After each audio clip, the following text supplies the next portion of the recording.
The sky tore open like a clean cut made by something too sharp to see. People on the sidewalk looked up. A blue-white crack hung over the street, silent at first. Then the air started to pull. Loose paper, dust, and a child's balloon rose straight up. Adam Brashear fell out of the light. He did not scream. He did not spin or flail. His eyes were open and focused, like he was already trying to solve the problem. He should have hit the road hard. He didn't.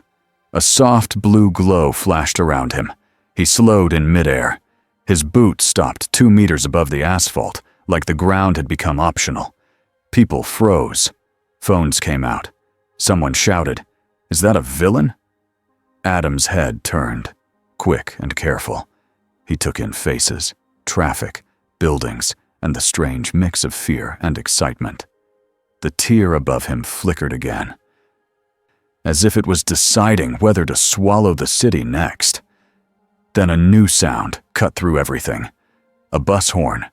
A city bus skidded sideways at the intersection. Its tires screamed. The driver yanked the wheel, but the road was already lost.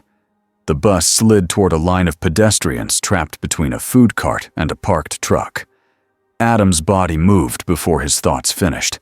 He dropped like a stone, then stopped again. Lower this time, closer to the street. One hand lifted, palm open. A wave of blue force hit the bus. Not a blast that punched it, not a shove that sent it flying. It was controlled. Clean. Like a strong hand holding a heavy door before it slammed. The bus stopped. The front end dipped. Metal groaned. Windows rattled. But the bus did not crush the crowd. It did not even hit the cart. Adam's other hand floated up. The food cart rolled back into place like it was on rails. The trapped people stumbled away, wide-eyed and shaking. Adam let out one slow breath. He looked at the bus driver through the windshield. He pointed at the driver's chest, then pointed at the door. A simple message. Get out. Move! Now. The driver blinked hard, then obeyed. A woman near Adam whispered, "That's not a quirk, right?" Adam did not answer. He was still watching the sky tear. A shadow crossed the street. 2 figures arrived fast. One came like a burning rocket. The other came like a drifting bird that could change direction without warning. Endeavor landed first. Heat rolled off him. His flames were already up, like he had walked into the scene ready to fight. Hawks landed beside him, wings spread, eyes sharp, face calm. Endeavor's stare locked on Adam. "You," he said, voice like a command. "Name, quirk, and why you dropped out of the sky." Adam's gaze shifted from the tear to the heroes. He took in the costume, the fire, the feathers, the crowd. He took in the way people looked at them, like they were the rules, made human. "I'm not here to hurt anyone," Adam said. His voice was low and steady. "I need information. Where am I?" Endeavor's flames flared hotter. "You're in Japan, and you're standing in the middle of a street like you own it." Hawks lifted a hand, a small, calming gesture. "Let's start simple," he said. "That thing in the sky, is it yours?" Adam looked up again. "No, but it may be connected to me." Endeavor's jaw tightened. He raised an arm. Fire pooled in his palm, bright and heavy. "Endeavor," Hawks warned. Not loud, but firm. Endeavor ignored him. "If you're lying, I'll know." He fired a controlled blast, not a city killer, but enough to make the crowd scream and scatter. Adam did not flinch. He raised his hand again. The fire hit an invisible wall and folded inward. The heat disappeared into Adam's glow, like it had been poured into a safe container. Then Adam turned his wrist slightly. The fire came back out, thin and directed, shooting straight up into the empty sky where it could harm no one. Endeavor's eyes widened for half a second. He covered it fast with anger. Hawks did not hide his reaction. His brows lifted. His feathers twitched, like they wanted to move, then stopped. Adam lowered his hand. "I don't want conflict," he said, "but I will protect people." Above them, the tear pulsed once more. Far away, deep under UA High School, alarms woke up like a pack of angry dogs. Screens filled with numbers that made no sense. One warning flashed in bright red. "Unknown energy, not quirk-based, threat level, cannot calculate." And in a quiet office, Principal Nizu looked up from his tea and smiled like a chess player who had just seen a new piece appear on the board. Adam sat in a clean room that tried very hard to look friendly. The walls were white, the chairs were normal, the table was simple. But the air felt watched, like invisible eyes were measuring him from every corner. He could tell. He had lived through that kind of attention before. Across the table sat a small animal in a suit. Principal Nezu's smile was polite, but his eyes were bright with curiosity. "Thank you for coming peacefully," Nezu said. Adam looked at the door, then back at Nezu. "I was asked," he replied. "With a lot of fire involved." Nezu gave a tiny laugh. "Yes, that is one of our louder heroes." To Adam's left, a tall man leaned against the wall with his arms crossed. Black hair, tired eyes, a capture scarf resting around his neck like it was part of him. Shota Aizawa did not look impressed. He looked like he was waiting for a mistake. Hawk stood near the corner, wings folded, acting casual in the way only a professional spy could. Endeavor was not in the room. That was probably wise. Nezu slid a clipboard forward. Adam glanced down. The paper was thick. The stack was thick. There were tabs. Nezu spoke gently. "We have a process." Adam read the first line. "Quirk registration form." He looked up. "This won't help you." Nezu's smile grew. "It helps us feel like we are doing something."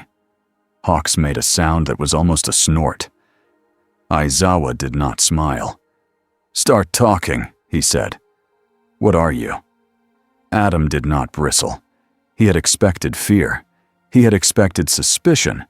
He had expected a system that needed a label before it could accept a person. "I'm human," Adam said. "My name is Adam. I'm a physicist." Nezu's pen paused. "A scientist?" "Yes." "And the energy we detected," Nezu said, tone still light, "is not a quirk." Adam nodded. "I don't know what a quirk is yet, but what I do is not genetic in the way you mean. It came from exposure to an energy event." Aizawa's eyes narrowed. "Spell it out." "No speeches." Adam took a breath. "In my world, I worked on advanced energy research. I was near a device that interacted with something called antimatter." Nezu tilted his head. "Antimatter?" Adam held up 2 fingers. "Imagine normal matter as one type. Antimatter is like the opposite type. When they touch, they release a lot of energy." Hawks whistled quietly. "So you're walking around with the opposite of everything." "I'm not carrying a bag of it," Adam said, "but my body and my field can interact with that kind of energy. I can create and control energy output. I can fly. I can absorb and redirect forces. I'm very strong." Aizawa's voice stayed flat. "How strong?" Adam met his eyes. "Strong enough that lying would be pointless." Silence sat on the table. Nezu tapped the pen. "What happened to bring you here?" Adam looked down for a moment. He pictured the tear. He pictured the moment of falling. He pictured the way space felt. Wrong. "I was investigating a disturbance," he said. "Something like a tear. I tried to stabilize it. I failed. Or I succeeded in a way I didn't want. Then I was here." Nezu's ears twitched. "So the tear followed you." "Or it brought me," Adam said. "I don't know yet." Aizawa pushed off the wall. He took one slow step forward. What's your goal in this world? To understand where I am, Adam said, and to stop the tear from hurting people. Hawk's feathers shifted. That line is nice, Hawk said. But we're going to ask the ugly questions too. Adam nodded. Ask. Hawk stepped closer, voice friendly, eyes sharp. If you get bored, if you get angry, if you decide you don't like our rules, what happens to us?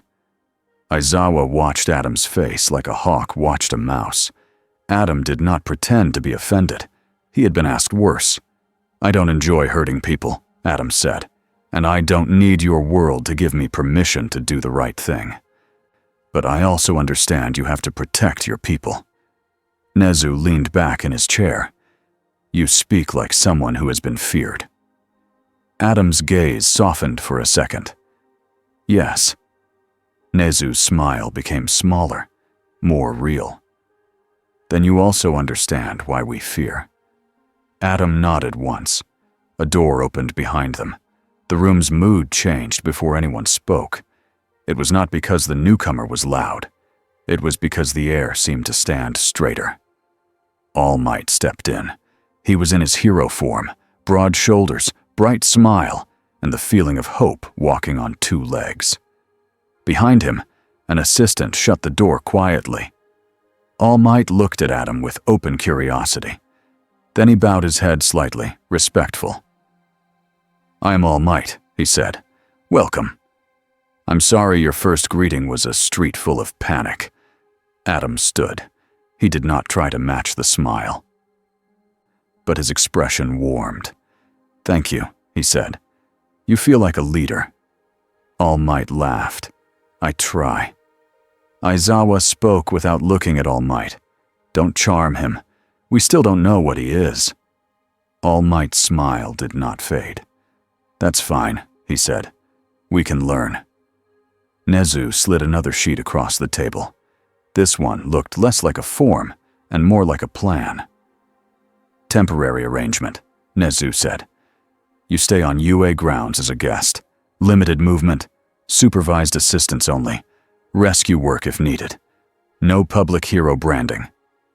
Adam read it. The rules were tight. The words were careful. The message underneath was clear. We will not attack you, but we will not trust you yet. Adam looked up. Reasonable, he said. Aizawa blinked. You agree? Adam's mouth twitched, almost a smile. You're trying to survive your own fear without turning it into violence. That's better than many places. Hawks crossed his arms. You're either very confident, he said, or very dangerous. Adam looked at him. Both can be true. All Might clapped his hands once, gentle, trying to lift the heaviness. Then we'll move forward together. Nezu nodded. Good. Next He pulled out a second clipboard, even thicker. Adam stared at it. Nezu's smile returned to full strength. Paperwork. Adam exhaled slowly. This again. Hawks grinned. Welcome to Hero Society. Aizawa, dead serious, added. Fill it out. Adam sat back down. There needs to be a box that says, fell out of the universe. Nezu's pen scratched. I can add that. Hawks laughed out loud this time. Adam started reading the first page. His eyes moved fast. His mind already worked faster than the room. He could sense more people outside. Security. Teachers. Maybe students trying to sneak a look. He could sense devices humming, trying to measure him. Some would break soon. Still, he stayed calm. Because panic never fixed a problem. Later, in a hallway behind one-way glass, a green-haired boy pressed his hands to the window edge. Izuku Midoriya's heart hammered. He watched the unknown man sit with the top heroes like he belonged there. He watched him hold a pen like it was funny and sad at the same time. Deku swallowed hard. That man's power felt different. It felt like a storm that chose to be gentle. And Deku did not know if the world deserved that kind of gift. Deep underground, far from UA, In a place where air smelled like old metal and older plans, a man listened to a report. A screen showed video from the street, the bus, the fire, the calm blue glow. All for one's mask hid his face, but not his mood. The sound he made was almost pleased. "Not a quirk," he whispered. He leaned back in his chair, fingers tapping the armrest like a patient clock. "A new rule has entered the game." The next day, the sky tried to rip again. It started small. A thin blue line above a different part of the city. Most people did not notice at first. Then the air changed. Phones lost signal. Streetlights flickered. A drone dropped out of the sky like a rock. The clouds above the line turned wrong, swirling in a tight circle, like the weather had been grabbed by a hand. In a pro-hero command room, alarms screamed. Hawk stared at the live feed. "That's not normal villain work," he said. Endeavor's fist clenched. "It's spreading." At UA, Nezu's screens filled with numbers again. Aizawa stood beside him, eyes sharp. Nezu did not smile this time. "The tier is opening by itself," he said, "or someone is helping it." In a secure room, Adam stood from his chair before anyone even asked. He could feel it. The pull. The same wrong pressure in the air. "That's it," he said. All Might turned to him. "You can sense it?" Adam nodded. "It's like a signal. It's calling." Aizawa's scarf lifted slightly, reacting to air movement no one else noticed. "We're going," Aizawa said. "But you follow our lead." Adam looked at him. "I will follow your rescue plans," he replied. "But if that tear grows, I won't waste time arguing." Aizawa accepted that with a hard stare. "Fair." They arrived above the city in minutes. Hawks flew point, scouting. Endeavor moved like a burning spear. All Might stayed near the center, ready to protect the ground teams. Adam hovered above them, quiet, glowing faintly, like he was holding himself back on purpose. Below, people ran. Cars jammed. A building's windows shook, not from an explosion, but from the air itself trembling. The blue line in the sky widened into a thin crack. Wind rushed upward again, stronger this time. It lifted loose signs and shattered glass. Then the crack pulsed. A wave rolled out. It did not look like fire or lightning.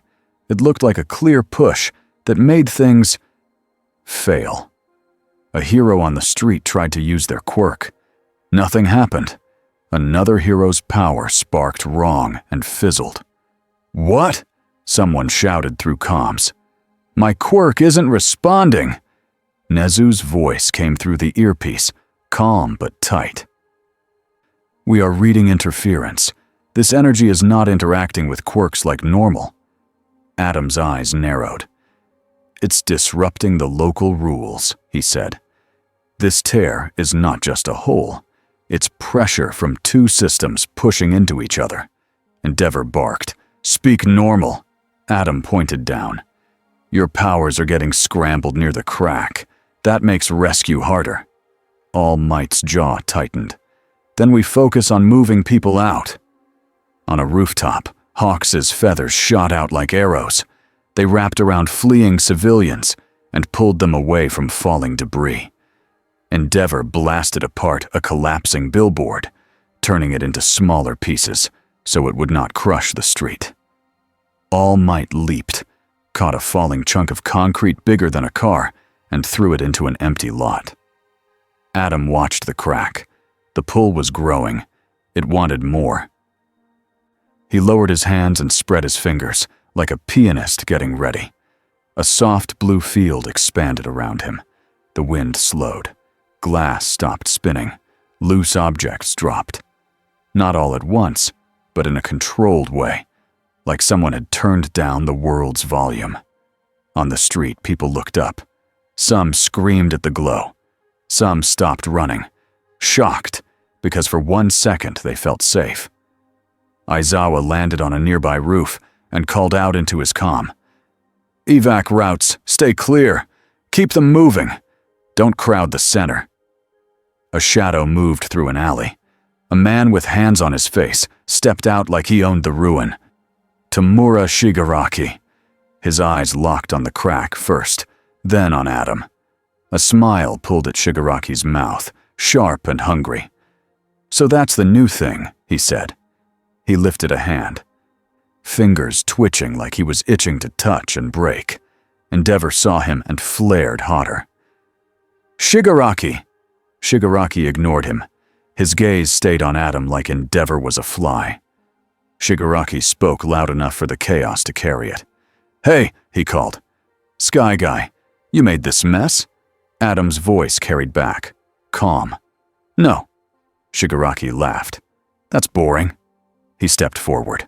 Behind Shigaraki, villains poured out. Not an army, but enough.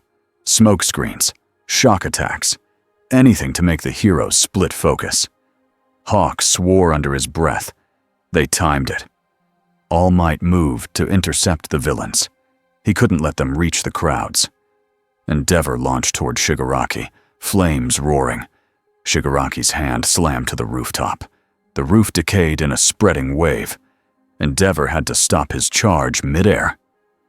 Heat blasting downward just to keep himself from falling into a crumbling trap. Aizawa's eyes narrowed. He activated his quirk, staring Shigaraki down. For a moment, Shigaraki's decay slowed. Then the tear pulsed again, and Aizawa's eyes flickered like a light with bad power. Aizawa's teeth clenched. "Not now!" Shigaraki grinned wider. "Your tricks are getting tired?" Adam watched all of it, and his mind ran the math fast. If he chased Shigaraki, the crack would grow and swallow the city.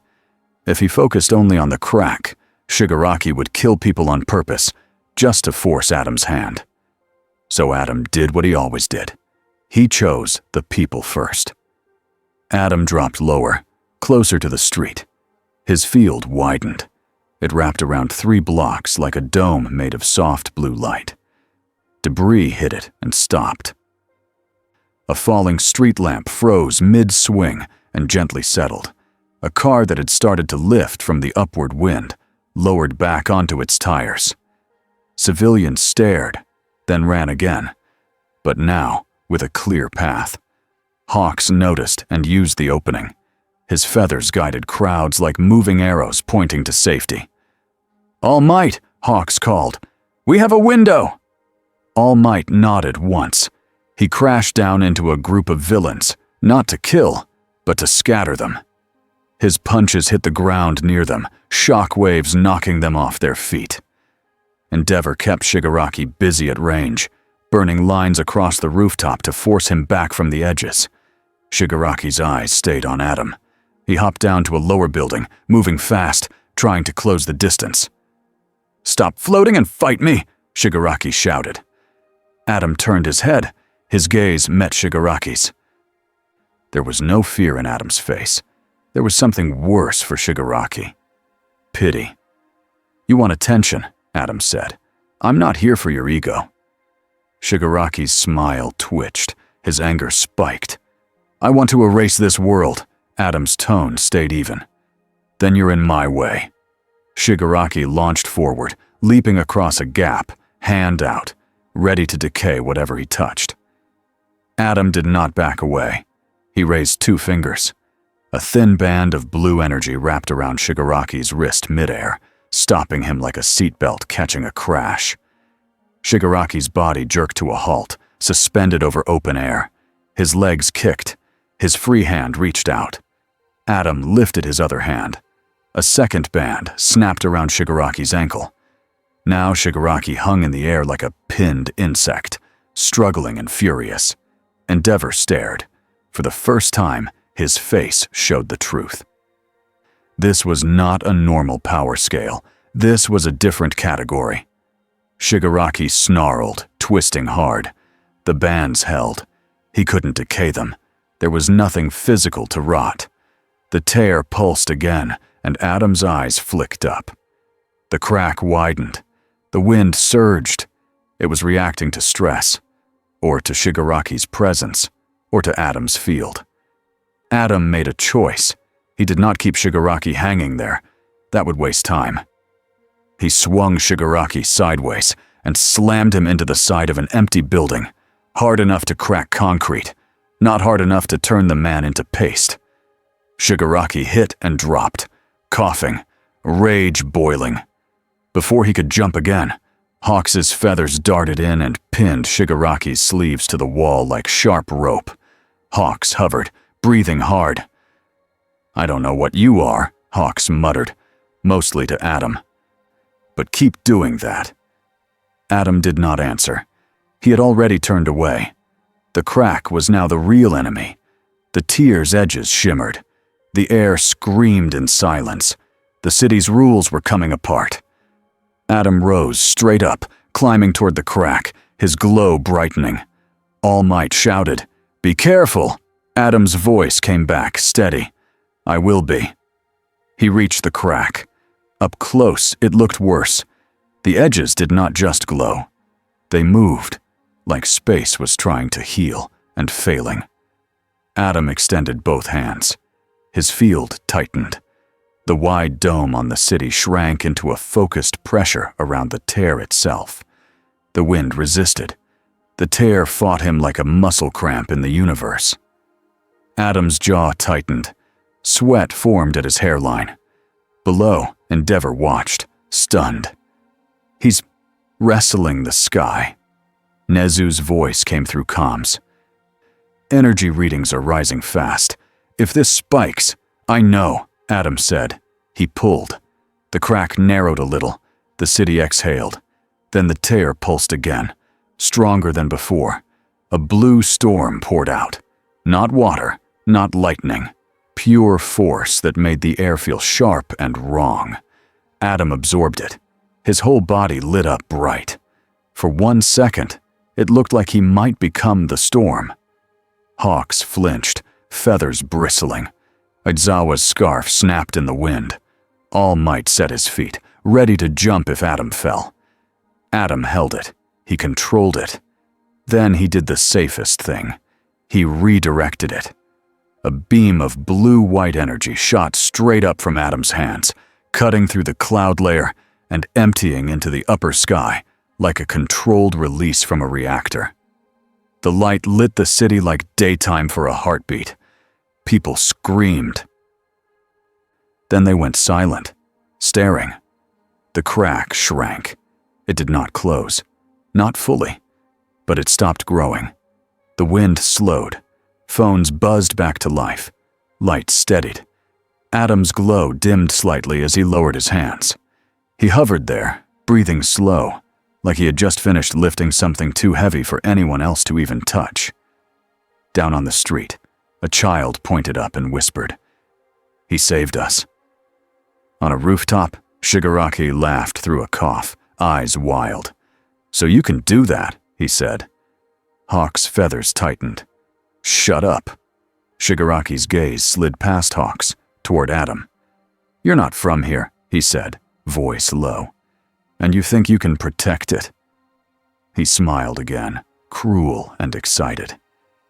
"You're going to learn how this world really works." Smoke burst from a canister. Villains moved, not to win, to escape. Endeavor dove after them.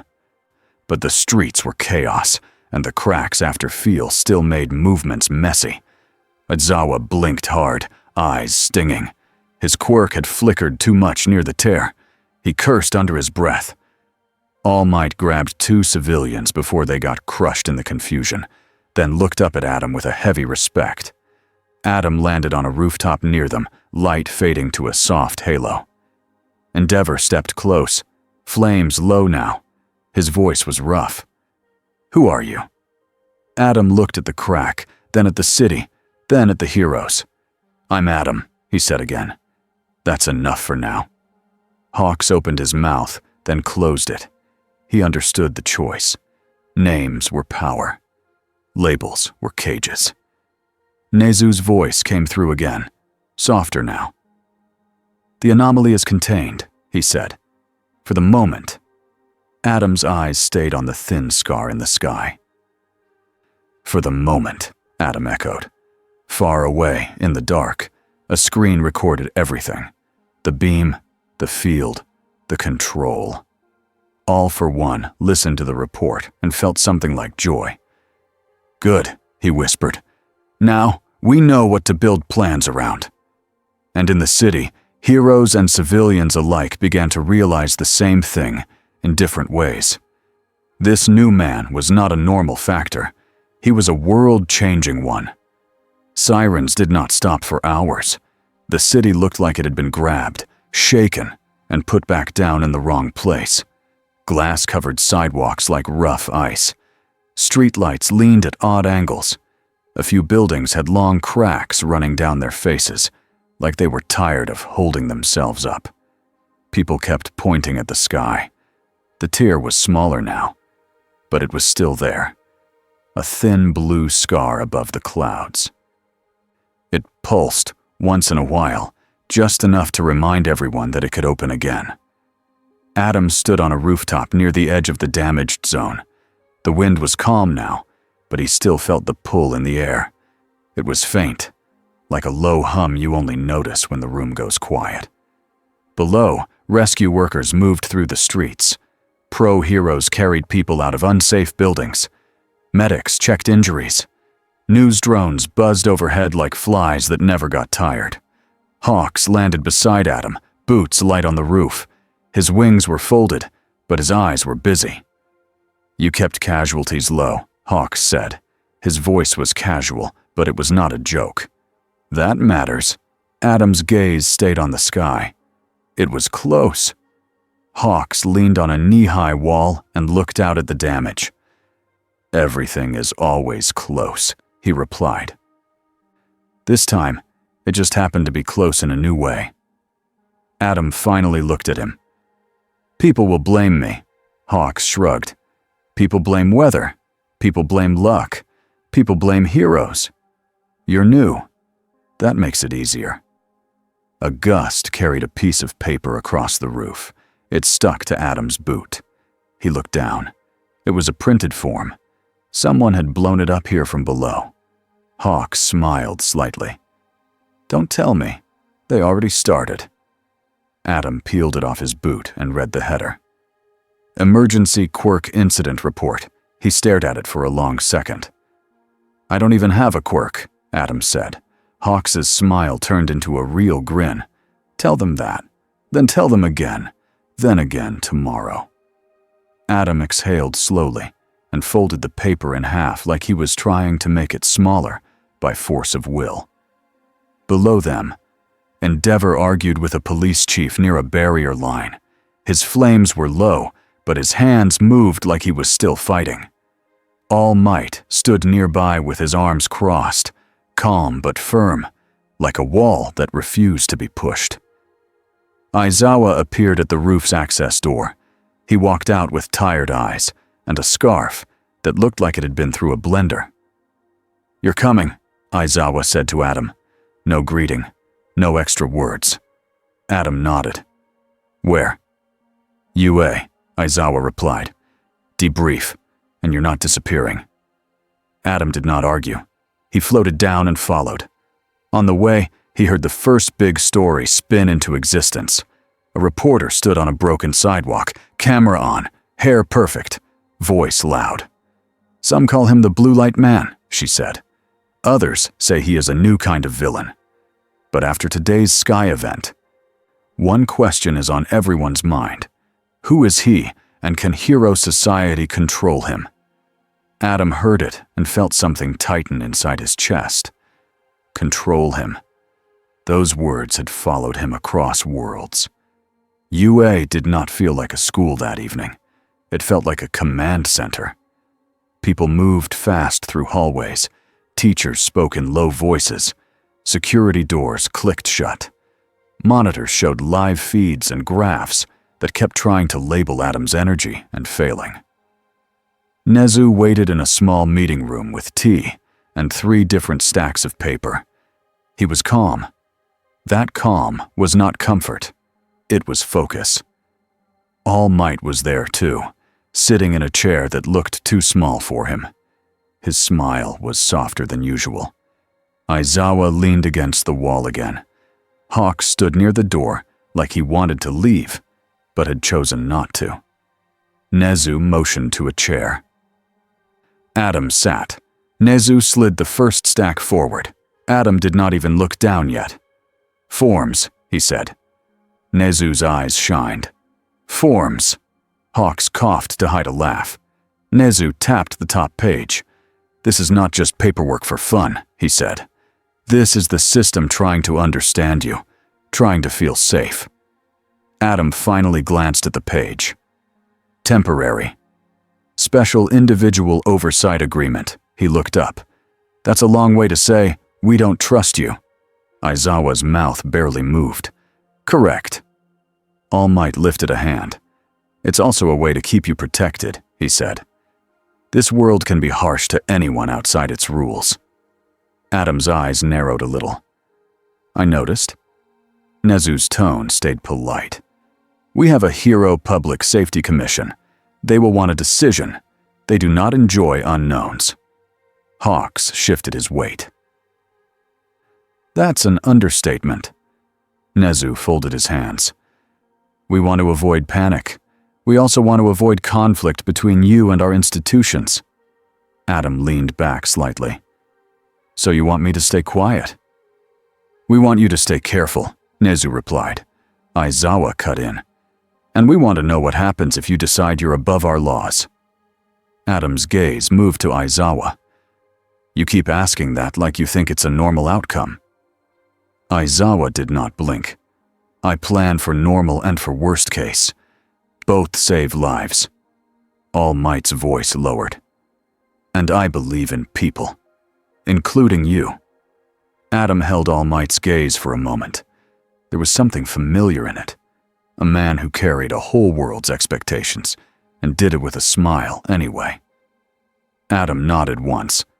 "I will cooperate," he said, "but I won't let your system turn me into a tool." Hawks's eyes sharpened. "That sentence is going to upset the commission." "Then they can be upset," Adam replied. Nezu slid the second stack forward, like it was a joke he could not resist. It was even thicker. Adam stared at it. "What is that?" Nezu's smile widened. "Quirk registration." Adam closed his eyes for a full second. When he opened them, his voice was calm, but the patience had edges. "There needs to be a box," Adam said, "that says, 'fell out of the universe.'" Nezu nodded seriously. "We can add that." Hawks lost the battle and laughed. Aizawa did not laugh, but his eyes softened by a fraction, like he had just witnessed a rare animal doing something almost human. The next morning, a class of students at UA tried very hard not to stare. They failed. Adam stood in a training room in plain clothes. He did not wear a hero suit. That was on purpose. The last thing he wanted was a brand built around his body. Deku stood near the front, notebook already out, hands shaking a little as he held a pen. Aizawa stood in the corner, arms crossed, watching like a camera. "Today is not a fight lesson," Aizawa said to the class. "Today is a rescue mindset lesson, and you will listen." He looked at Adam. "Explain your approach." Adam stepped forward. His voice was quiet, but the room heard him. "In my world," Adam said, "strength is not the point. Control is the point. And choosing people is the point." Bakugo scoffed from the back. "Easy to say when you can stop a bus with one hand." Adam turned his head and looked at Bakugo. There was no anger, just calm attention. "You're right," Adam said. "It is easier for me in some ways. That's why it's my responsibility to be careful."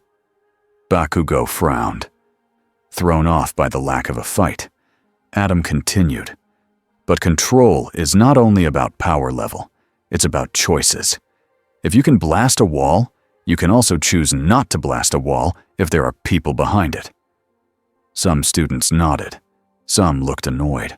Some looked like they had never heard a simple idea spoken like a rule. Deku raised his hand so fast, he almost punched himself in the face. Adam pointed at him. Yes. Deku swallowed. How do you stay good? He asked. With that much power. I mean, if you can do anything, why?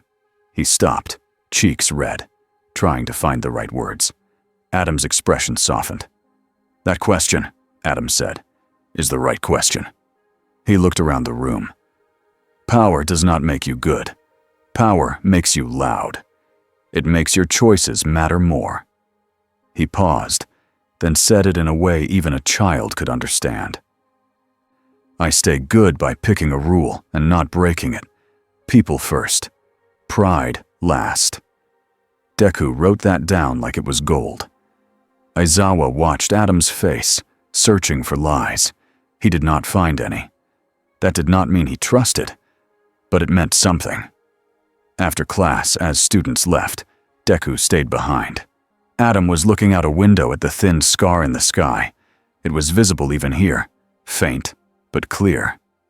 Deku stepped closer, careful, like he might startle a wild animal. Deku said. Thank you for yesterday. Adam looked at him. You're welcome. Deku's eyes were bright with worry. People online. They're saying you caused it, he admitted. Some say you're a weapon. Some say you're like a god. Adam's mouth tightened. I'm a man. Deku nodded fast. Yes, I know. Do you ever get tired of people being scared of you? Adam did not answer right away. He looked at the sky again. Yes, he said. Deku's voice got smaller. What do? Adam looked down at him. I keep saving them, he said, even when they don't clap. Deku's throat bobbed. He looked like he wanted to say more, but the words got stuck in his chest. Adam turned back to the sky. And I remember, he added, that fear is not always hate. Sometimes it's just ignorance. Sometimes it's pain. Deku nodded slowly, like he was learning something deeper than power. In a building far from UA, a meeting happened behind heavy doors. The Hero Public Safety Commission did not sit around like teachers. They sat like judges. A woman in a dark suit tapped a screen. Footage of Adam controlling the sky played in silence. We cannot measure him, she said. A man beside her crossed his arms. Then we control him another way. Another voice, colder. We can label him. The woman's eyes narrowed. If we label him wrong, we create a panic we cannot stop. The man leaned forward. He has already created it. Hawks sat at the end of the table, posture relaxed, eyes half-lidded like he was bored. But he listened to every word. He saved people, Hawks said. The man snapped. So did criminals in history. That does not make them safe. Hawks's smile was thin. If you treat him like a bomb, he said, you might be the one who lights the fuse. The woman stared at Hawks for a moment. Your job is to observe, she said, and report. Hawks nodded. That's what I'm doing. But as he left, his expression hardened. He had seen this machine before. It did not like anything it could not own. Below ground, behind steel and secrecy, All for One watched the same footage. He did not sit with judges. He sat like a king in a shadow throne. Dr. Garaki stood beside him, hands behind his back, eyes bright with a scientist's hunger. Not a quirk factor, Garaki murmured. A different energy system entirely. All for One's voice was smooth. Which means our old tools may not work, he said. Garaki smiled. Then we build new tools. All for One's gloved fingers tapped the armrest. We don't need to beat him in a contest, he said. We need to move the world around him. Garaki tilted his head. Politics? Fear, All for One corrected. If the public and the heroes decide he is a threat, they will cage him for us. If they decide he is a god, they will beg him to rule them. Either way, he becomes unstable. Garaki's eyes flicked to a blueprint on a screen. And if neither works? All for One's mask angled slightly, like a smile hidden behind bone. Then we tempt him, or we distract him, or we build something that imitates him just enough to cause chaos. Garaki's fingers twitched with excitement. I can design a device to echo his signature, he said. Not copy him fully, but create feedback, a wild mirror. All for One's voice dropped. Good, he said, but do it quietly. Garaki nodded. Of course. All for One leaned back, satisfied. This man thinks his discipline will protect him, he said. Let's see how his discipline handles a world that does not play fair. That night at UA, Aizawa did what he always did when he smelled danger. He planned. He pulled Adam into a training hall after hours. The lights were low. The room was empty except for mats, sensors, and a few heavy blocks used for exercises. All Might thinks trust solves everything, Aizawa said. It doesn't. Adam stood still, hands at his sides. And you think suspicion solves everything? I think preparation solves things, Aizawa replied. He pointed to the sensors. We're going to run a drill. Adam's eyes moved over the room. What kind? Aizawa's voice stayed flat. Worst case.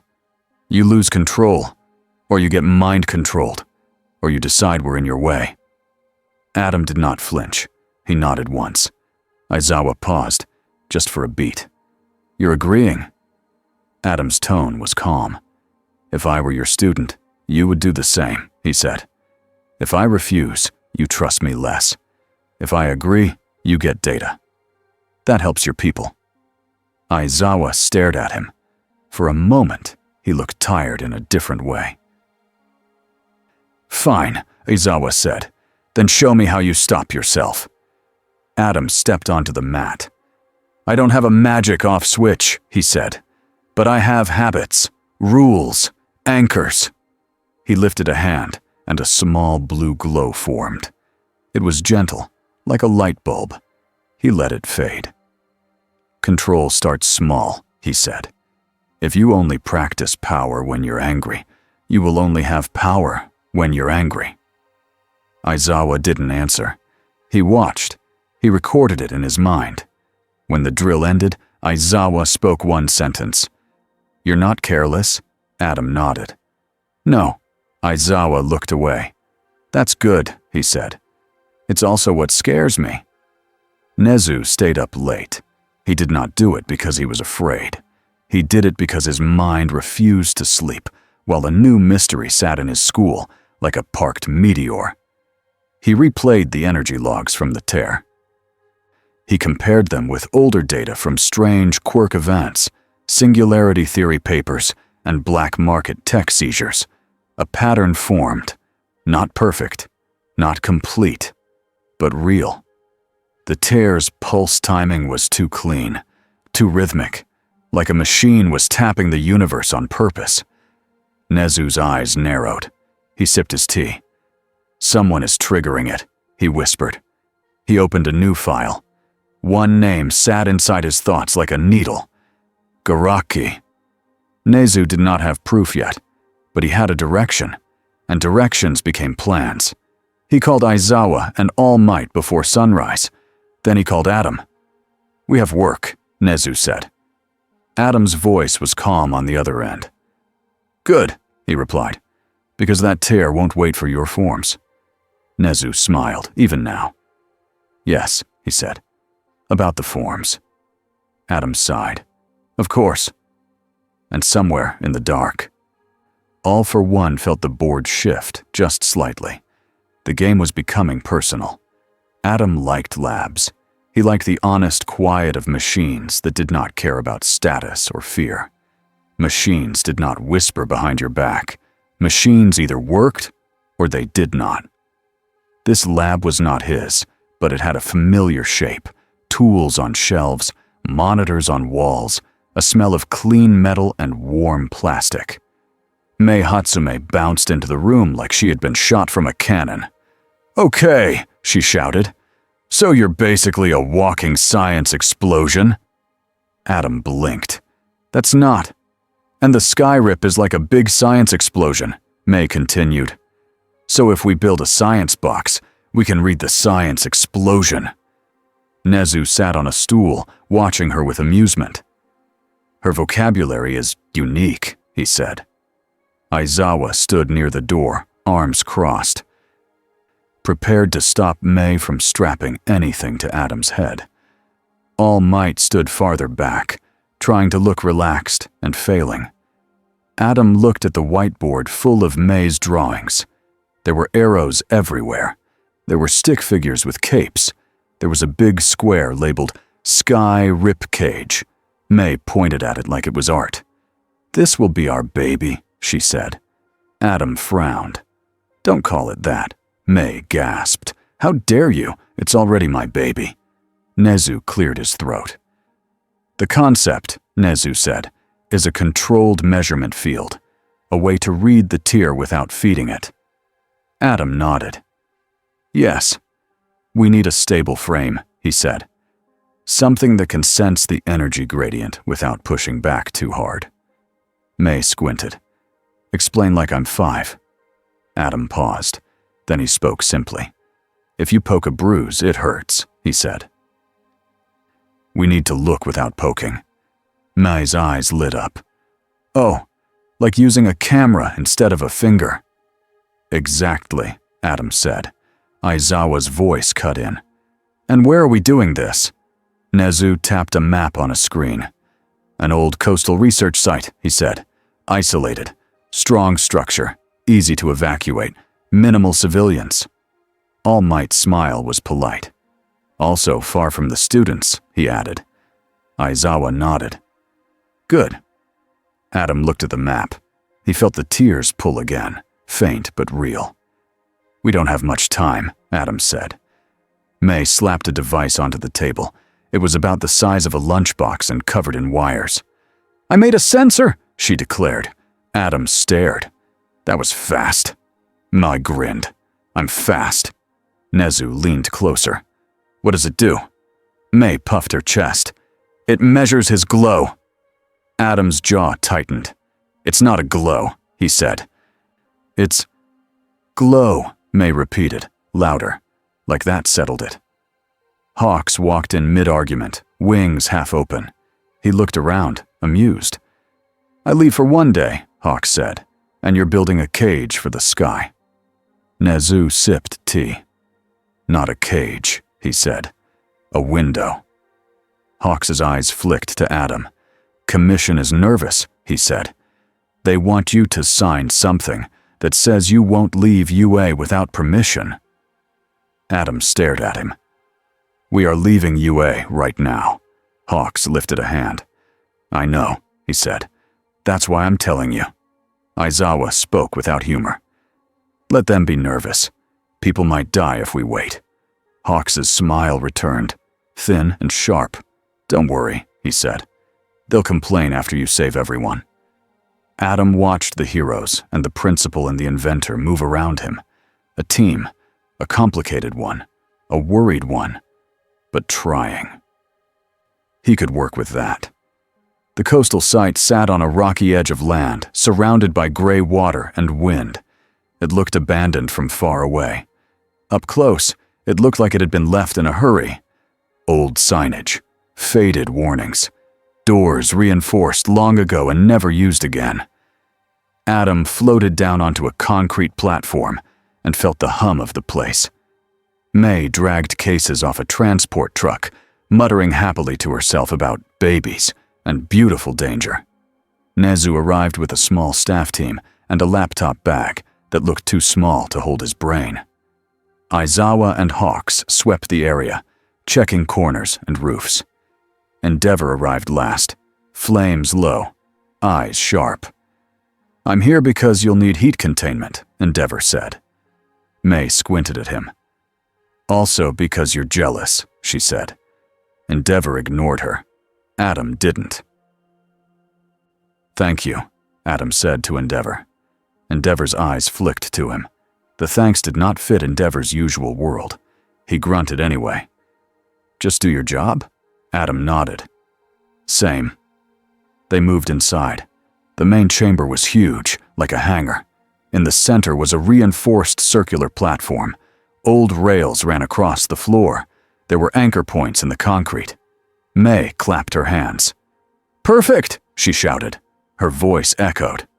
They set up the frame. Metal supports rose like ribs. Cables ran to stabilizers. May's sensors blinked and warmed up. Nezu watched Adam closely. "When you interact," Nezu said, "we need you to go slow." Adam lifted a hand. "I will." Aizawa's scarf drifted. He scanned the room and muttered, "I hate this." Hawks hovered near the ceiling beams, feathers ready. Endeavor stood by a vent system and heat shields, like he was guarding a furnace. Adam stepped onto the platform. He closed his eyes for a brief moment. He reached out with his senses, not touching the tear directly, but feeling for the faint thread that tied it to this world. The air in the chamber changed. May's sensors screamed. The screen filled with lines that rose so fast they looked like they wanted to jump off the graph. May shouted, "Yes! Look at that! It's like your device is going to die," Aizawa said. A small pop sounded. One of May's sensors smoked. May gasped like someone had kicked her puppy. "My baby!" Nezu calmly unplugged it. "We have backups," he said. May's eyes watered. It was my favorite baby. Adam opened his eyes. "This is why we go slow," he said gently.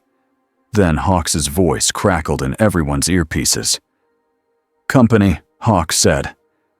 Aizawa's head snapped up. "Where?" Hawks's feathers shifted. "Outside perimeter. Multiple heat signatures. Moving fast." Endeavor's flames rose. "Villains," he growled. Nezu's voice stayed calm, but his eyes sharpened. "They found us." Adam felt it too. Not just footsteps. Intent. They weren't here to punch walls. They were here to steal. The first explosion hit the outer gate. A shockwave ran through the building. Dust fell from the ceiling. Then the side doors blew inward. Nomu came in first. 2 of them. Big. Thick. Built like living wrecking balls. Behind them were human shapes in dark gear, moving with purpose. Aizawa stepped forward, eyes narrowing. "Hawks," he said. "Get civilians out." "Nezu." "I'm already moving," Nezu replied, hopping off the stool and heading for a safe corridor with surprising speed. May grabbed a tool case and ran the opposite way. "I'm not leaving my babies," she shouted. Aizawa's scarf snapped out and wrapped around the nearest Nomu's neck. He yanked hard, trying to pull it off balance. The Nomu stumbled, then laughed in a broken way, like it did not understand pain. Endeavor launched a blast of flame that hit the Nomu's chest and pushed it back. The Nomu's skin charred, then healed. Endeavor's eyes narrowed. Regeneration. Hawk's feathers shot out like bullets, slicing straps off villains, pinning wrists, knocking guns away without killing anyone. The human agents didn't panic. They moved past the fight, straight toward the equipment. One of them shouted, "Grab the core!" May screamed from behind a console. "It's not a core! It's a baby!" Adam turned. He saw the agent reach for the central sensor frame. If they ripped it out while Adam's field was connected, it could spike the tear thread like a jerked cable. It could pull the sky open wider. Adam moved. He didn't throw a punch. He floated forward and placed himself between the agent and the equipment. The agent froze for a half second, staring up at Adam's calm face. Then the agent raised a device. It looked like a compact emitter with a spiral coil. Garaki's work. The agent fired it. A pulse of strange energy hit Adam's field. Adam felt it like someone had struck a tuning fork near his skull. His glow flared, involuntary. May's screens went wild. Nezu's voice cut through comms. "That wasn't from the tear," Nezu said. That was aimed at you. Adam's eyes hardened. They're trying to imitate my signature, he said. Aizawa shouted. Then break it. Adam raised a hand and crushed the device's pulse midair. The energy folded inward and vanished. But the coil device had already done something. The chamber air shook.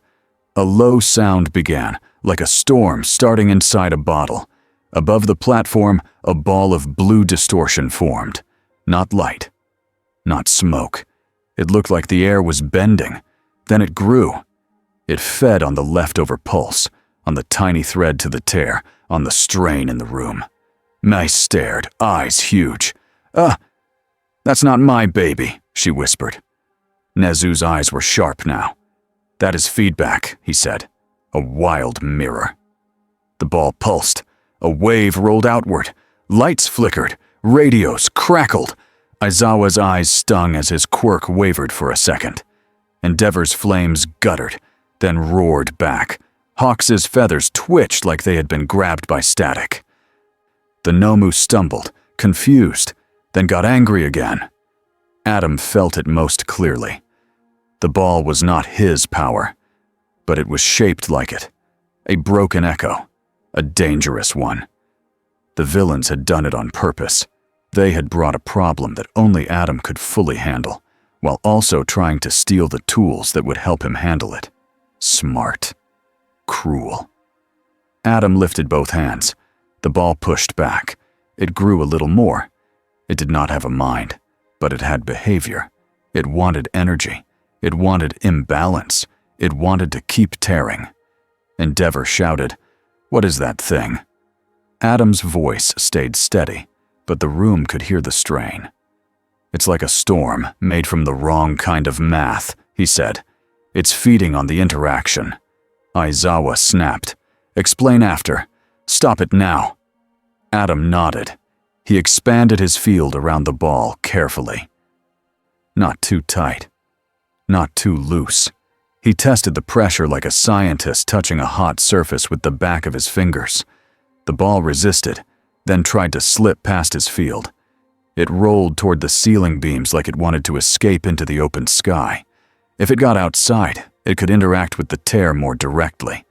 That could be catastrophic. Hawk saw it too. If that gets out, we're done, he said. Hawks shot upward and used his feathers to form a moving barrier, guiding the ball's path without touching it directly. Endeavor blasted heat across the upper vents, creating a rising wall of hot air to push the ball back down and away from exits. May yanked levers and shouted, "Closing outer vents! Closing! Closing!" Metal shutters slammed. The chamber became a sealed box with a storm inside. Adam's eyes narrowed. This was the pressure point.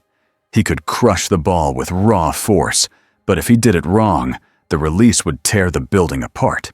It would kill his allies. It would also spike the tear thread and widen the sky scar.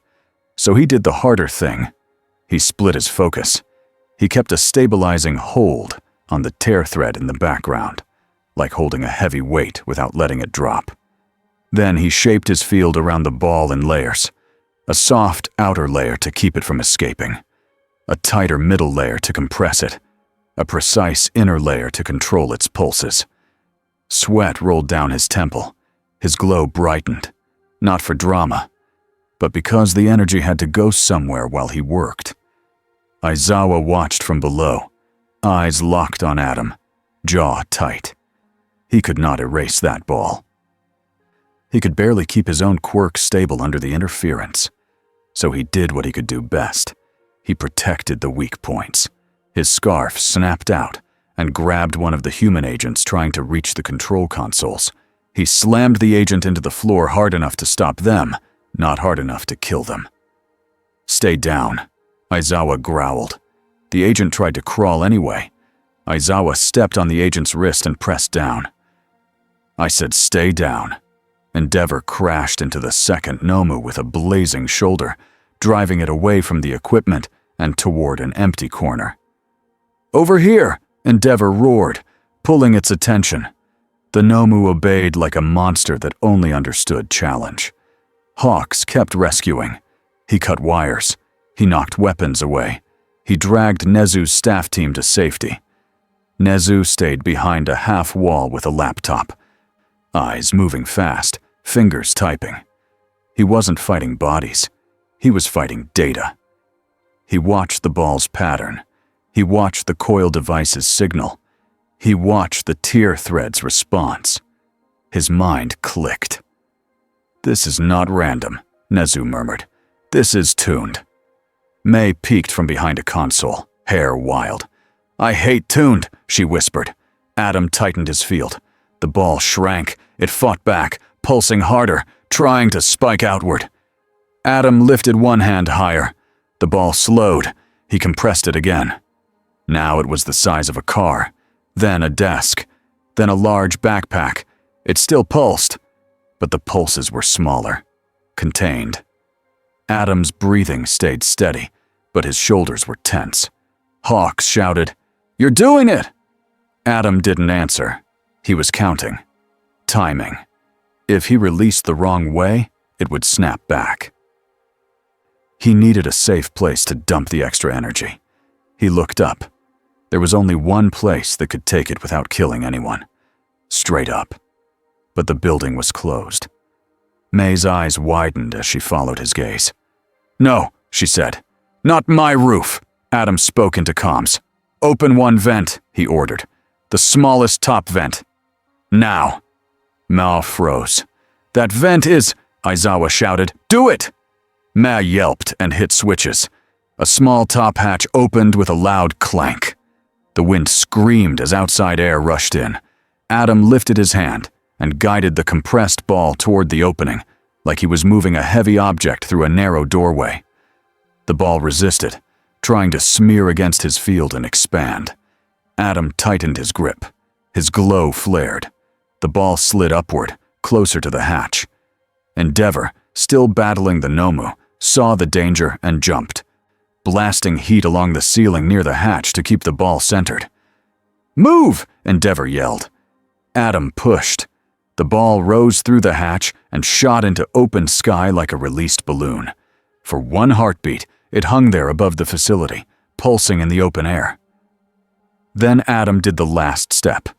He discharged the energy upward in a controlled beam, the same way he had done over the city.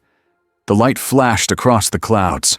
The ball collapsed in on itself and vanished like a blown-out candle. The facility shook, but it held. The tear thread did not spike. Adam lowered his arms. His glow dimmed. The room fell into a strange silence, where everyone could hear their own breathing. Then Hawks's feathers snapped out again, pinning the last agent as they tried to run. Endeavor finally overwhelmed the Nomu by forcing it into a containment pit and blasting it continuously, while reinforced doors dropped over it. It wasn't a clean win, but it was enough to stop the attack. Aizawa walked to the broken coil device on the floor. Nezu joined him, laptop tucked under one arm. Nezu stared at the device's remains. "This is advanced," Nezu said quietly.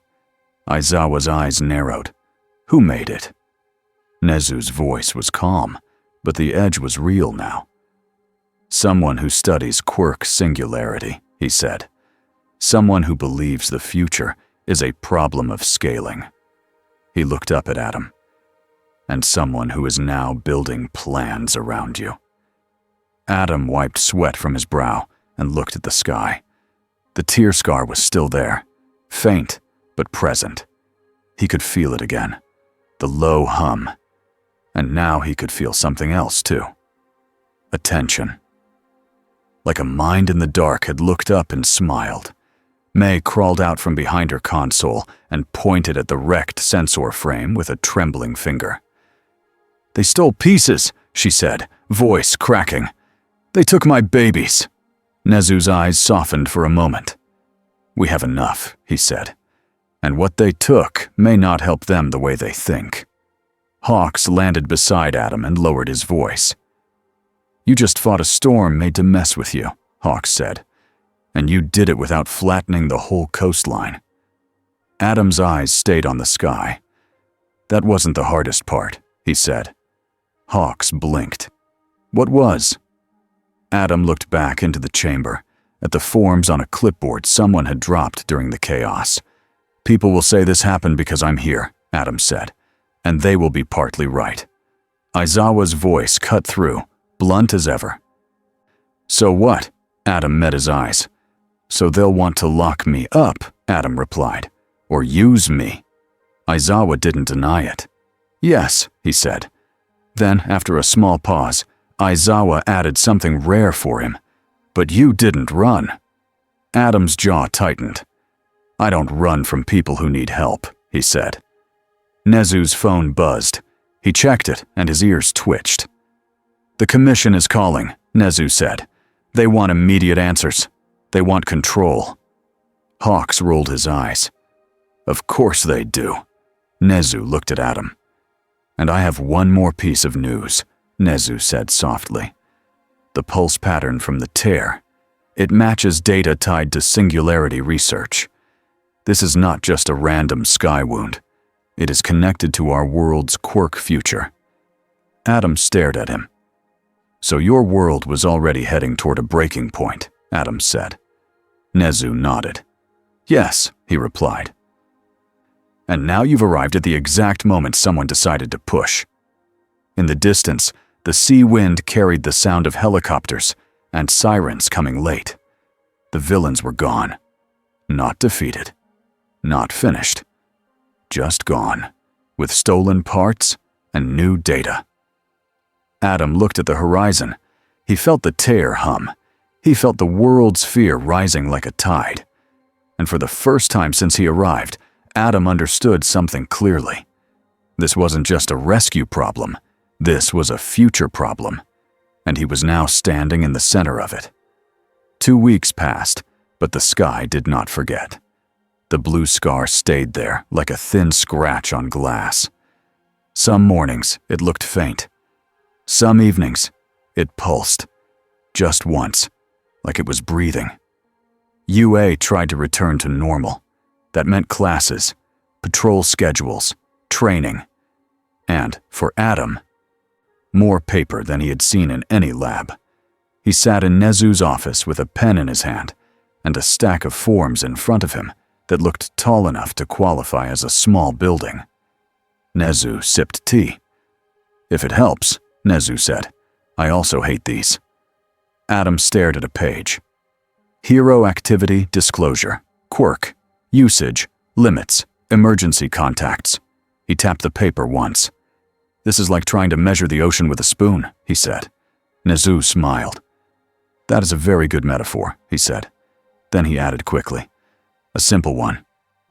Adam looked up. Thank you. Aizawa stood near the door, arms crossed, watching like he was guarding a prison transfer. You can stop complaining, Aizawa said. Just sign. Adam held the pen above the line. What am I signing? He asked. Aizawa's eyes didn't move. That you won't leave the campus without telling us. Adam's jaw tightened. I left to stop a sky tear, he said. And it almost turned into a coastline disaster, Aizawa replied. So yes, you tell us. Adam breathed in, then out. He signed, not because he liked it, because he understood the real reason. They were trying to hold on to control with both hands. And if he ripped their hands away, fear would replace trust. Nezu slid another page forward like a magician revealing the next trick. Adam stared. Nezu's voice was light. Also, this one asks your hero name. Adam blinked. My what? Hero name, Nezu repeated, as if everyone had one by default. Adam leaned back. I don't need a hero name. Aizawa finally moved his head just slightly. In this world, he said, people understand labels faster than they understand you. Adam looked down at the blank line. Hero name. His pen hovered again. A knock hit the door. Fast. Excited. Mei Hatsume barged in without waiting for an answer. She carried a metal frame in her arms like it was a newborn. My baby is alive again, she shouted. Aizawa's eyes narrowed. Get out! Mei ignored him and shoved the frame onto Nezu's desk.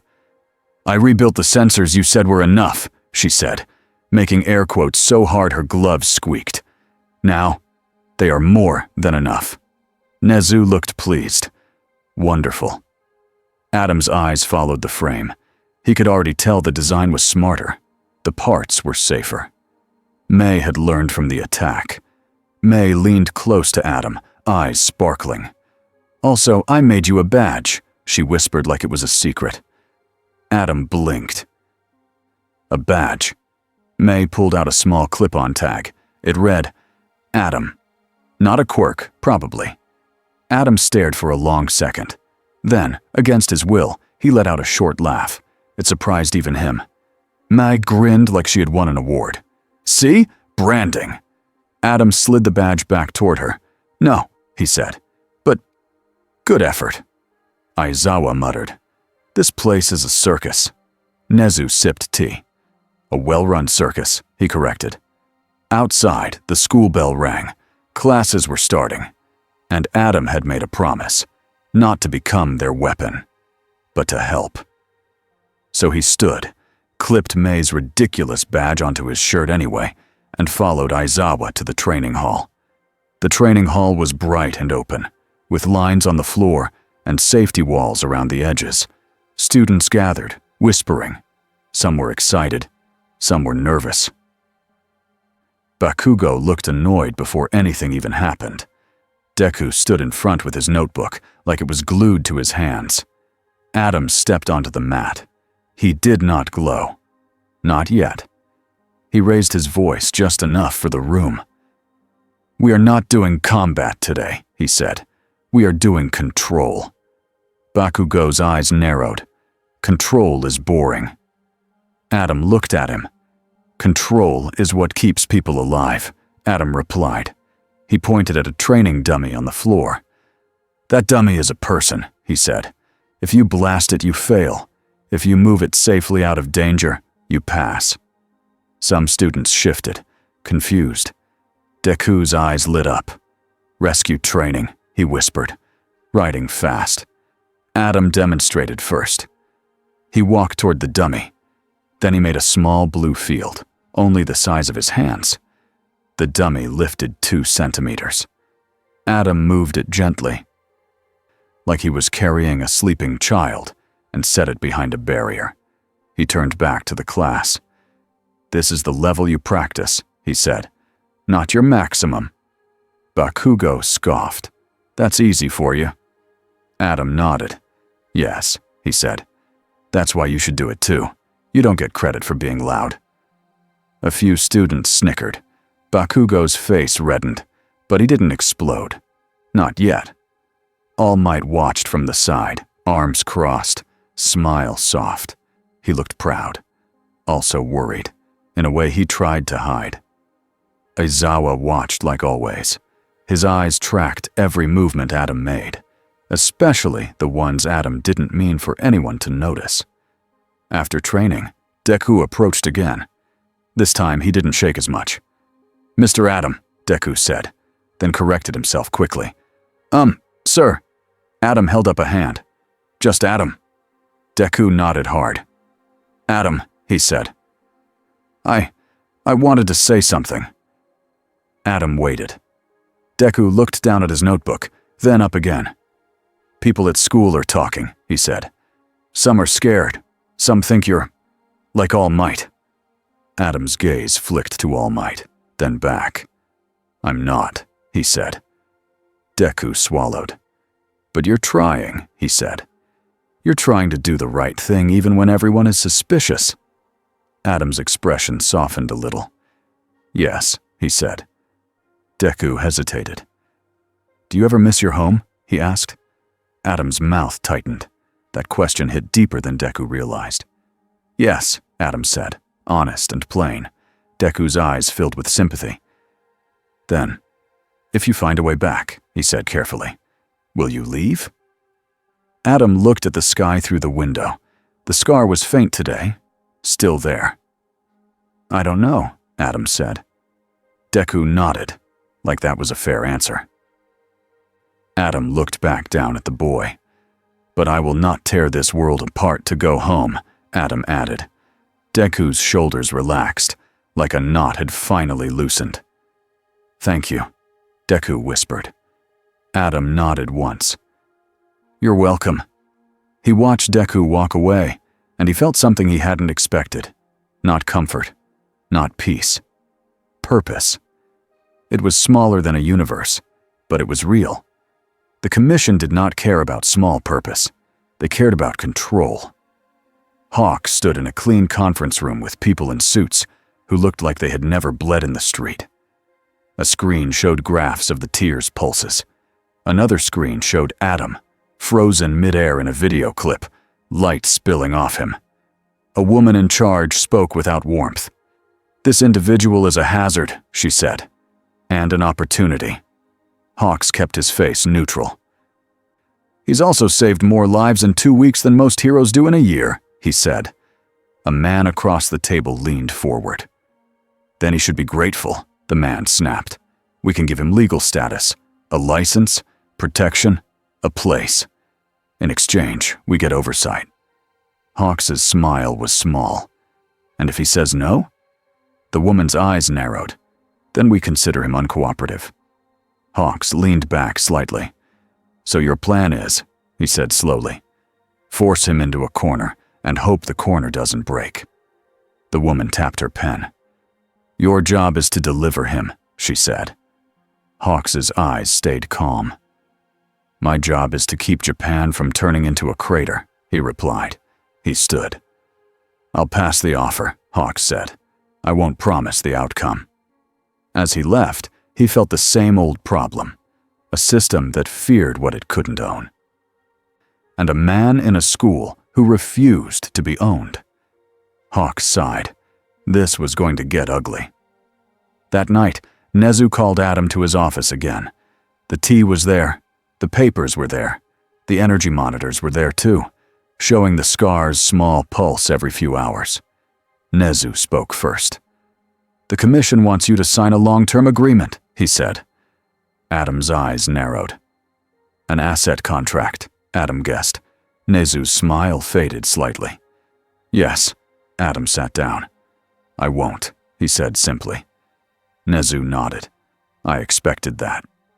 All Might stood by the window, arms folded. He looked tired in a way his big form didn't hide well. "They're afraid," All Might said. "They should be," Adam replied. "Not angry, just honest. Fear is normal." All Might turned. "But fear can turn cruel," he said. Adam looked at All Might. "Yes," Adam said. "I've seen it." Nezu tilted his head. "Then I want to offer you another path," Nezu said. "Not a contract, a role." Adam waited. Nezu's eyes were sharp. "A teacher," Nezu said. "A consultant.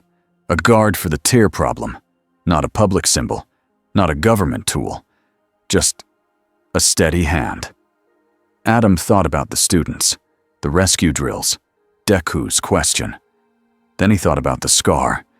It was not going away by itself. "I can do that," Adam said. All Might's shoulders eased a little. "Good," he said softly. Nezu slid a single page forward. Adam stared at it. It was short, clear, almost respectful. "Temporary UA affiliation, rescue and research support." Adam nodded. "This," he said, "I can sign." He picked up the pen. Then every monitor in the room flickered. The tear pulse spiked. Not huge, not like the city event, but sharp. Like a finger tapping glass to get attention. Nezu's ears twitched. "That is not our normal rhythm," Nezu said. Aizawa's voice came through a speaker from the hallway, already moving. "Something's wrong." Then the lights dimmed, and a new voice slipped into the room through the speakers, like smoke finding cracks. Smooth, old, certain. "Adam Braz here," the voice said. All Might's eyes widened. "Who?" Adam went still. Nezu's pen froze over his paper. Aizawa burst into the office doorway, eyes scanning, scarf ready. The voice continued. calm as a handshake. Or should I say, blue marvel. For a moment, even the air felt quiet. All Might stared at Adam. Blue. Marvel, he repeated, like the words were too strange for the room. Adam's jaw tightened. He didn't deny it. Aizawa's eyes narrowed. How does someone outside this building know that name? Nezu's voice lowered. That is a private detail, Nezu said, polite but dangerous. The voice chuckled softly. Private is a cute idea, it replied. In my world, private is a mask you wear until I take it off. All Might stepped forward. Show yourself, he shouted. The voice ignored him. I have an offer, Blue Marvel, it said. A real one. Not paper. Not permission. A solution. Nezu reached for a switch, trying to cut the signal. The voice flowed over it, still there. Don't bother, it said. Your systems are toys to me. Adam spoke at last. His voice was quiet, but it had weight. All for one, Adam said. Aizawa's eyes sharpened. You know that name. I learned fast, Adam replied. Then he addressed the speaker. What do you want? All for one sounded pleased. Direct, he said. Good. I want two things. Your cooperation and your honesty. All Might's fists clenched. Don't listen to him, he growled. All for one went on, smooth as poison. You want to go home, he said to Adam. I can help you. Adam's eyes flicked to the monitor. The scar pulsed again. All for one's voice lowered. I can open the door the right way, he said. No random tears. No city-wide risk. A clean path. Nezu's eyes narrowed.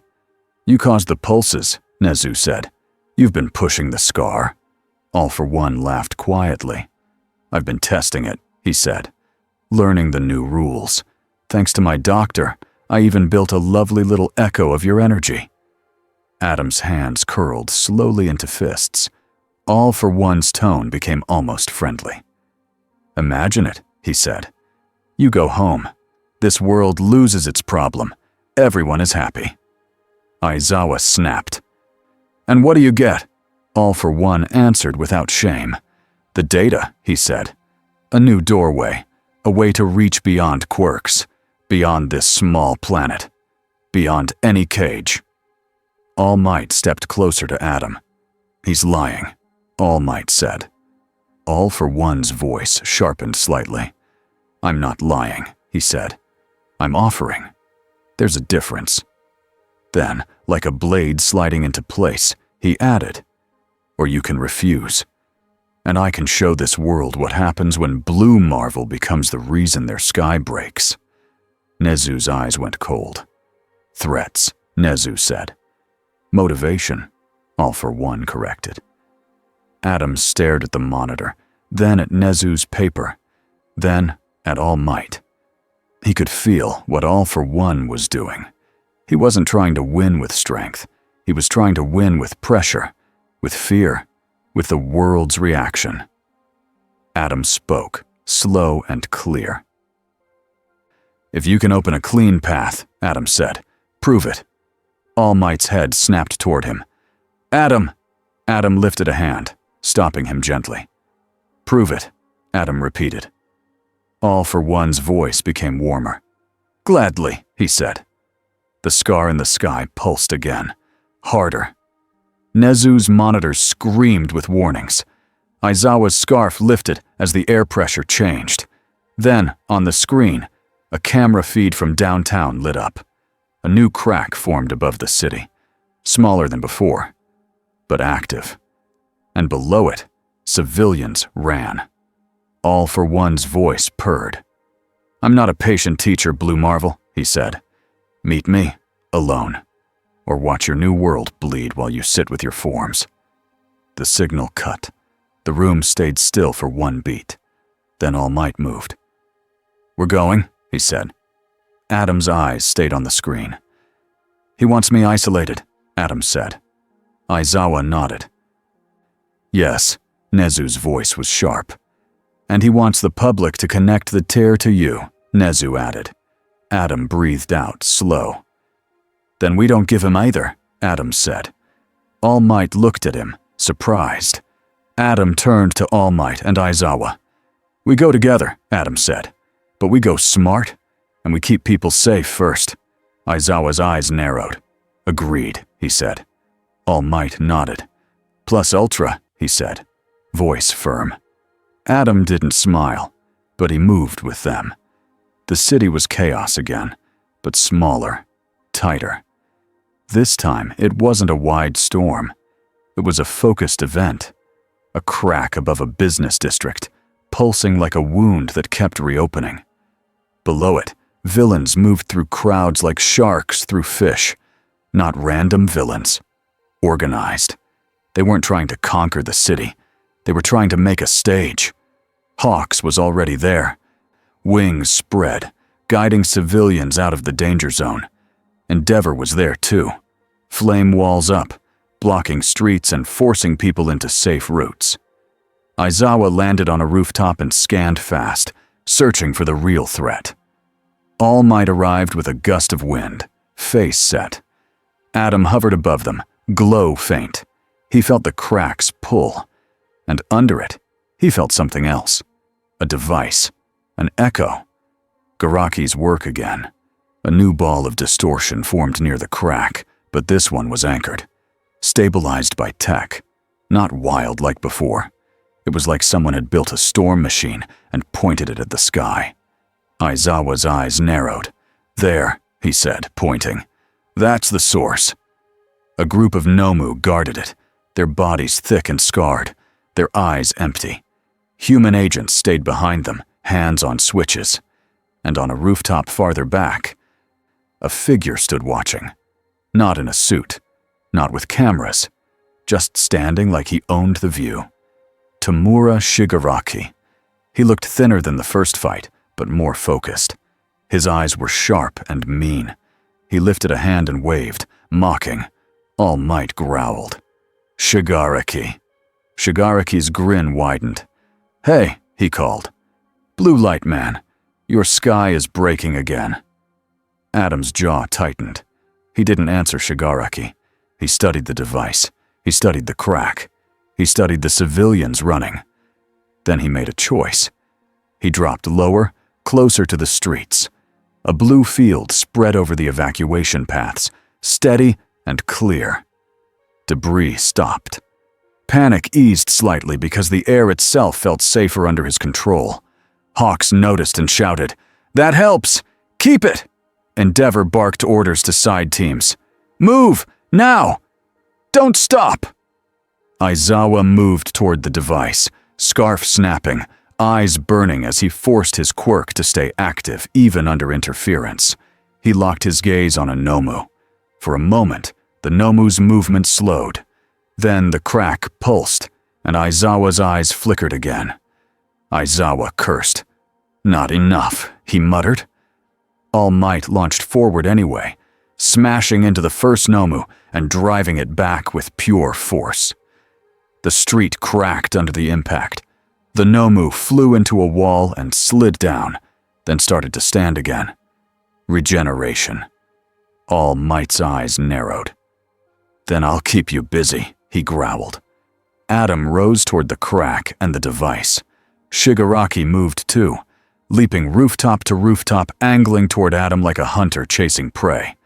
"Fight me!" Shigaraki shouted. "Stop acting like a babysitter!"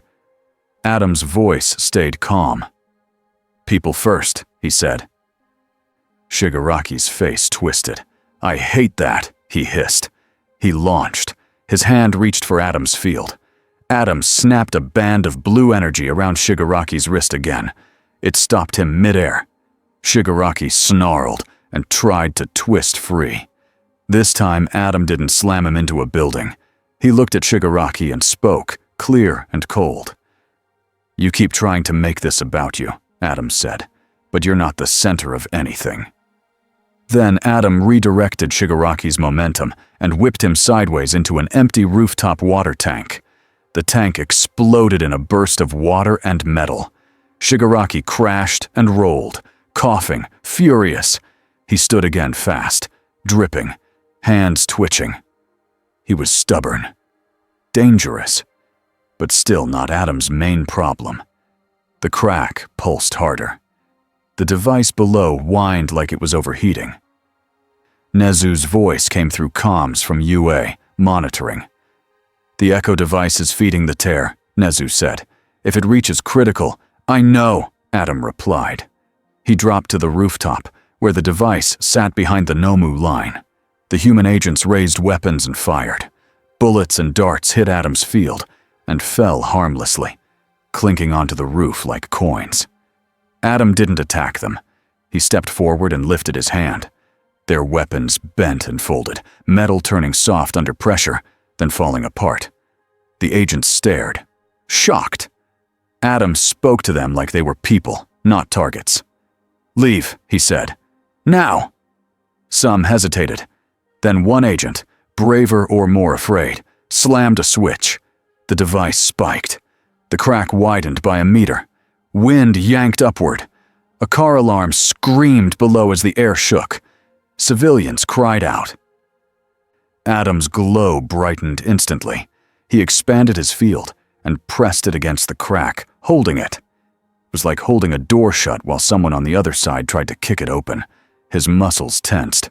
Sweat formed again. All Might fought two Nomu at once now, keeping them away from the device, pounding them down again and again. Endeavor blasted flame across the device's outer frame, trying to melt key parts without detonating it. Hawk swept civilians out of an alley as debris fell, feathers catching a child before she hit the ground. Aizawa wrapped his scarf around an agent's torso and yanked them away from the controls. But one last agent reached for a kill switch. Adam saw it. He could stop the agent with a flick. He could also crush the entire device into dust.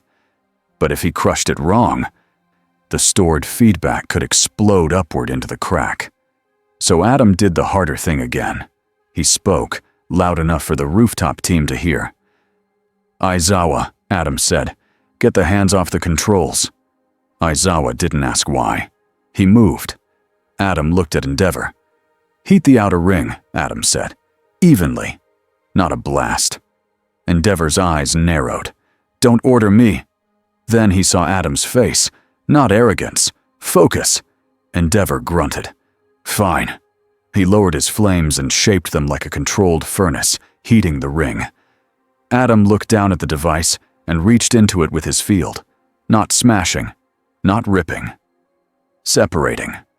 Like pulling a thorn out without tearing skin. The echo energy inside the device tried to surge. Adam absorbed it. His glow flared bright. For a second, people on nearby rooftops shielded their eyes. Shigaraki, soaked and furious, watched from his rooftop with a twisted grin. "Do it," he whispered. "Break." Adam didn't. He pulled the echo energy into a tight sphere in his hands. It pulsed, angry. Adam held it steady. Then he aimed straight up, away from buildings, away from people, away from the crack's edge. He released the energy in a clean discharge, a narrow beam that cut into the clouds and vanished. The device went silent. The crack shuddered. Then, slowly, it narrowed again. Not closed, but controlled. The wind eased. The air steadied. People stopped screaming long enough to breathe. Hawks let out a shaky laugh over comms. "Okay," Hawks said. "He really is built different." Endeavor stared at the dead device, then at Adam. His expression was hard, but there was respect inside it now. He didn't say it out loud. Endeavor rarely did. All Might landed beside Adam, chest heaving. He looked up at the shrinking crack, then back at Adam. "You chose the hard path," All Might said. Adam nodded. "The only path," he replied. Aizawa stepped up, scarf trailing, eyes red from strain. He looked at the broken device. "They built this to force you into a mistake," Aizawa said. Adam's eyes stayed on the crack. "And to make everyone blame me," Adam replied. Aizawa nodded once. "Yes." Shigaraki's laugh echoed from his rooftop. "So you stopped the machine," he called. "Big deal." He lifted his hand, eyes wild. The world still hates what it can't control. All Might tensed, ready to leap. Adam didn't rush Shigaraki. He looked at him across the gap and spoke like he was stating a fact. "Then I'll keep saving it anyway," Adam said. Shigaraki's grin faltered for a fraction of a second, like the answer didn't taste the way he wanted. Then smoke bombs popped around Shigaraki's position. Villains moved, not to win, to leave. Hawks cursed. "They're pulling out!" Endeavor blasted toward the smoke, but the wind and the crowd and the narrow streets made it hard to chase. AFO wasn't here in person. He didn't need to be. This had been a test. And while the heroes saved the city again, the villains still got something. Time. Fear. And a new set of readings from Adam's control under pressure. As the smoke cleared, Shigaraki was gone. The crack in the sky was smaller again, but it still remained. And Adam could feel it, like a door that had been pushed once more, and now knew it could be pushed again. Later that night, Adam stood in a quiet UA hallway with Nezu, All Might, and Aizawa. Hawks sat on a bench nearby, looking tired for the first time in a long while. Nezu held a tablet with fresh data. "He forced a controlled spike," Nezu said. "He wanted to see how you respond." Adam nodded. "He wanted to see if I'd lose patience," Adam said. All Might's fists clenched. "He used civilians as bait," All Might said, anger breaking through his calm. Izawa's voice was flat. "That's who he is." Nezu looked at Adam. "The commission will use tonight as evidence," Nezu warned. "They will say the tear follows you." Adam didn't argue. It did, in a way, but not because he wanted it to. Hawks finally spoke, voice quiet. "They're going to push you harder now," Hawks said. "Contracts, leashes, maybe worse." Adam looked down at May's badge still clipped to his shirt. Adam, not a quirk, probably. He almost smiled. Then he unclipped it and set it on Nezu's desk. "I'm done being probably anything," Adam said. All Might looked at him. "What do you mean?" Adam took a slow breath. He had tried to keep his hero name locked away, like it was a wall between him and their labels. But All for One had already spoken it. The secret was already in the room. So Adam chose to own it, instead of letting villains use it. "My name is Adam Brass here," he said. "In my world, I was called Blue Marvel." All Might's eyes widened slightly. "Blue Marvel," he repeated, softer now, like he was honoring it. Aizawa's expression didn't change much, but his gaze sharpened with new meaning. "So that's what he meant," he said. Nezu's ears twitched. "A hero identity," Nezu said. "A responsibility," Adam corrected. He looked at all of them. "I won't join the commission," Adam said. "I won't join All for One. I won't be anyone's weapon." All Might nodded. "Then what will you be?" he asked. Adam's voice stayed calm. "A teacher," he said. "A shield. A watcher for that scar until we can close it safely." Nezu studied him. "On your terms," Nezu said. "Yes," Adam replied. Aizawa looked away, then back. "Fine," he said. "But you still tell us when you leave campus." Adam's mouth twitched. "Fine," he said back. Nezu slid a single paper forward again. Just one. Adam stared at it, then took the pen. He signed. And for the first time since he fell out of the sky, the act didn't feel like a cage. It felt like a choice. The rooftop was cold. The campus was quiet. Most lights were off. Most students were asleep. The sky was clear enough to see the scar faintly, like a thin line drawn too high to touch. Adam stood at the edge of the roof, hands in his pockets, looking up. Behind him, soft footsteps approached. Deku stopped a few steps away, careful like always. "I heard," Deku said quietly. Adam didn't turn yet.